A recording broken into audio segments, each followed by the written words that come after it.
Salut tout le monde, j'espère que vous allez bien. Comme vous avez vu au titre, je vais vous donner des conseils pour vos OCS de fandom. Je précise que vous n'êtes pas obligé de suivre mes conseils à la lettre. Bref, commençons.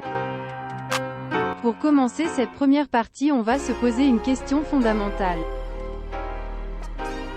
Oui, je sais, ça a l'air con comme ça, mais cela va nous permettre de ne pas partir en roue libre quand on fait l'og. Par exemple, si tu fais un Ogg Demon Slayer et que c'est une Pie, elle n'aura pas des ailes roses et des oreilles de chat.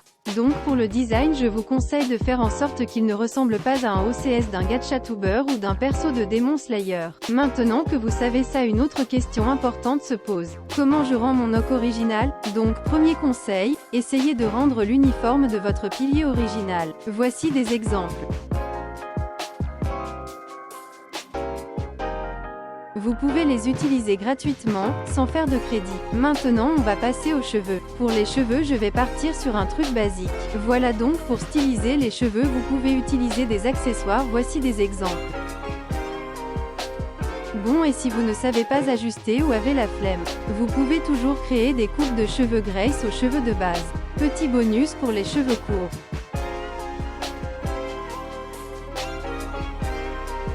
Tout ce que je vous montre à chaque fois sont des exemples, mais vous pouvez les reprendre. Maintenant les yeux. Pour les yeux, je vous conseille de prendre des yeux que peu de personnes utilisent pour vous démarquer des autres.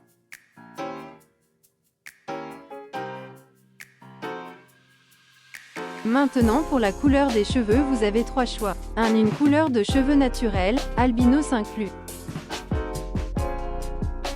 2. Une ou des mèches d'une couleur non naturelle ou différente. 3. Cheveux de couleur spéciale, peut être naturel ou pas. La couleur des yeux, c'est un peu comme les cheveux, j'ai oublié de mettre des yeux verrons. Vous pouvez également rajouter des pupilles si vous voulez. Vous pouvez aussi rajouter une cicatrice, des taches de rousseur, des marques, ou des marques de brûlure ECT. Voici un Ogbon, il est moche, mais t'inquiète, je pense que vous ferez mieux, c'était juste un exemple. Maintenant passons à la partie 2.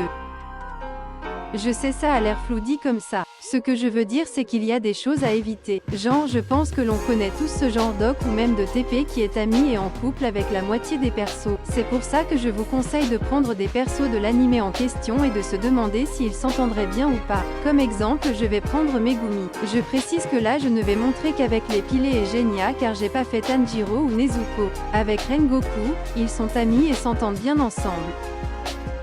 Avec Sanemi, Megumi et Sanemi se détestent. Megumi déteste le fait qu'il traite mal Genya et le trouve ingrat de ne pas aimer le seul frère qu'il lui reste. Avec Muichiro, ils s'aiment bien tous les deux. Megumi considère Muichiro comme son petit frère.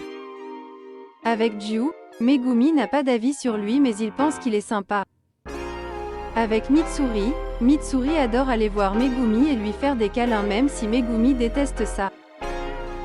Avec Obane, Obane n'aime pas du tout Megumi car il pense qu'il essaye de lui voler Mitsuri. Avec Shinobu, Megumi n'a pas d'avis sur elle mais la respecte beaucoup.